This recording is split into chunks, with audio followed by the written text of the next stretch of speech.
Buenos días, les vengo a mostrar el trabajo titulado Clasificación de habilidades laparoscópicas utilizando redes neuronales artificiales y señales de movimiento de dispositivos Apple Watch, desarrollado por Rubén Mel Laverde, Miguel Altuve y quien les habla, Claudia Rueda, de la Universidad Pontificia Bolivariana en Bucaramanga, Colombia.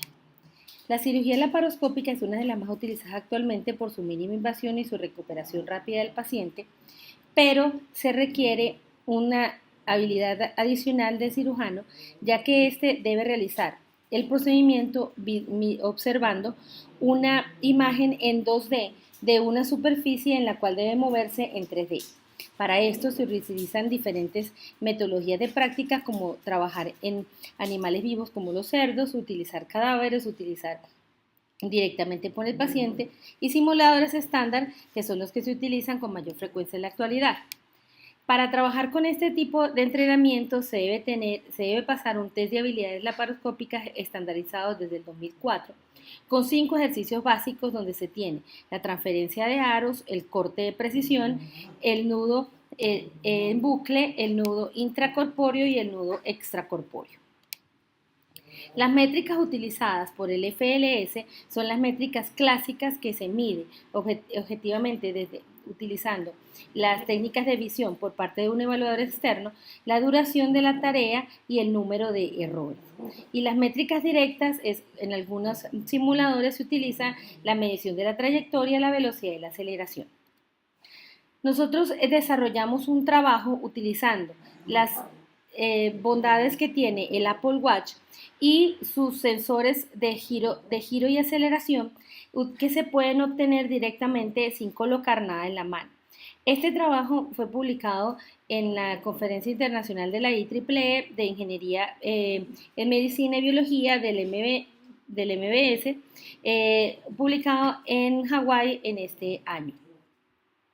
La recolección de datos se utilizó un diseño experimental donde se iniciaba con un video instruccional donde el usuario veía cuál era el correcto movimiento de los aros. Luego se generaba una prueba antes de entrar al proceso de entrenamiento. Posteriormente se pasaba una hora de entrenamiento, en la mitad de este entrenamiento se tomaba otra segunda prueba, luego otra hora de entrenamiento y posteriormente una prueba al final de todo el trabajo para poder entonces tomar los 3 instantes en este desarrollo. Los instrumentos utilizados fueron 2 Apple Watch utilizados cada uno en las manos del sujeto que iba a realizar la prueba, este Apple Watch versión 3 con una frecuencia de muestreo de 50 Hz. Trabajamos con 7 voluntarios, 5 hombres y 2 mujeres entre 20 y 26 años sin experiencia en el uso de instrumentos de laparoscopia, diestros y un simulador de laparoscopia Lab Trainer de Simulab Corporation. Trabajamos entonces con el ejercicio de transferencia de aros donde se hace una medición del rendimiento.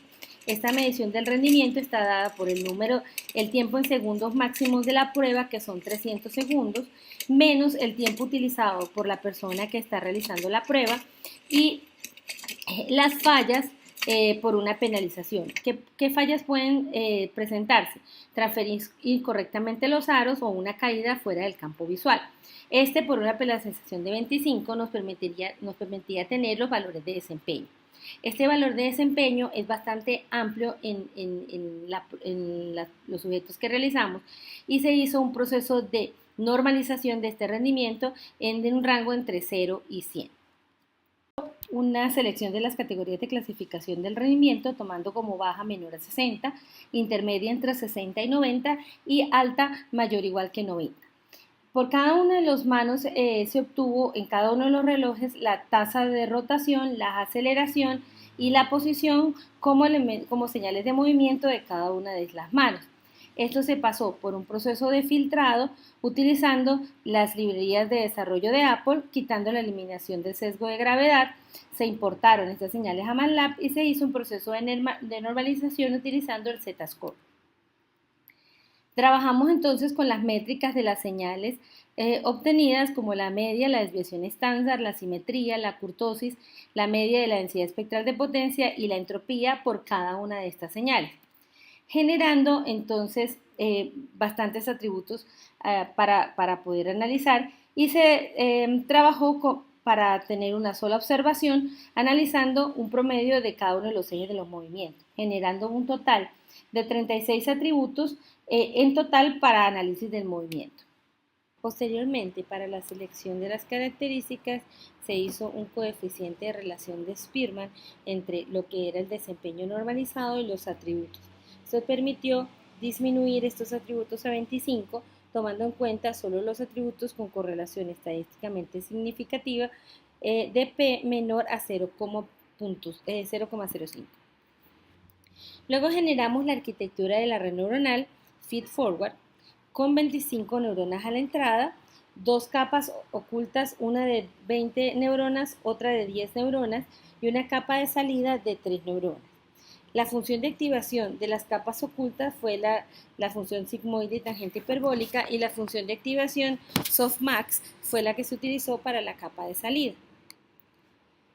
Luego pasamos a la evaluación del desempeño utilizando la matriz de confusión y generando el F1 micro a partir de esta matriz de confusión. A partir entonces de estos F1 micros se hizo un estimado del promedio de los tres valores de los F1 micros para generar entonces el F1 macro. Se realizó un procedimiento de validación cruzada de 5 iteraciones para asegurar la generalización de la red neuronal y evitar sobreajustes en ella, utilizando entonces las librerías de MATLAB 2016. Los resultados entonces obtenidos, tuvimos un total de 207 sesiones de transferencias de aros con un promedio de 29.57 sesiones por cada una de las personas, teniendo una duración promedio de 108.42 segundos por sesión, que variaron en un rango entre 61.62 y 300 segundos. Luego se obtuvieron unas clasificaciones de referencia de 21 sesiones en bajo desempeño, 129 sesiones en intermedio y 57 sesiones en alto. Como resultado de estas interacciones y del proceso de validación cruzada, se obtuvo una matriz de confusión. Un ejemplo de las matrices de una matriz de confusión de una de las iteraciones nos daba 166 observaciones para entrenar la red neuronal con 41 observaciones para probarla. Este nos permitió evidenciar que de esta iteración solamente 3 de las pruebas no coincidieron con el valor obtenido, de un total de 41.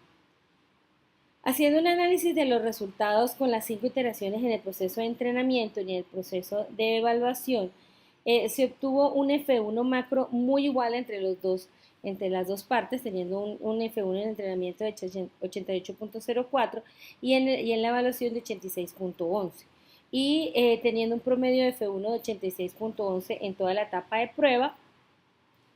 Y esto nos permitió concluir que la clase más fácil de identificar es la intermedia, con un F1 de 91.21, y la más difícil fue la alta, con una media de 81.97. Eso nos permitió entonces generar como resultado del trabajo que la entropía era mayor cuando el nivel de experticia era mayor.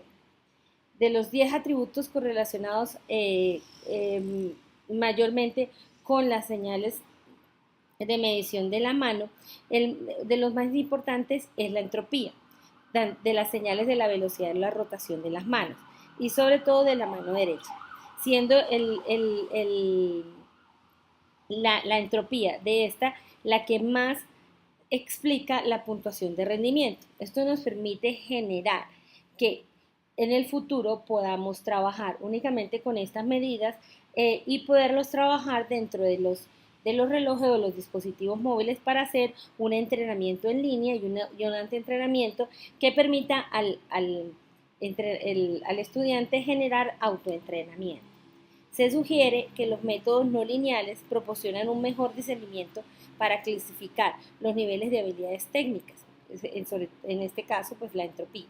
Los sujetos con bajo nivel de habilidad técnica tienen movimientos menos precisos y más dispersos, mientras que los sujetos con mejor rendimiento logran patrones de movimiento mucho más constantes a las variaciones.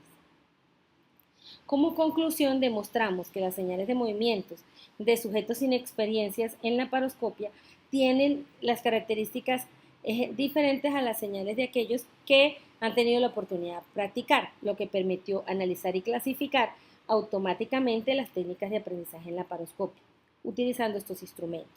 El experimento realizado demostró que es posible diferenciar los alumnos en función a su nivel de experiencia con un rendimiento de F1 de 86.11 mediante el uso de una red neuronal artificial y características extraídas a partir de los datos de movimiento recopilados por los relojes inteligentes. En trabajos futuros se recomienda incluir muestras de cirujanos expertos para aumentar el nivel de clasificación y el procesamiento y clasificación de señales en línea. Además, este método de evaluación puede extenderse a otras las tareas del FLS. Muchas gracias por la atención y esperamos las preguntas.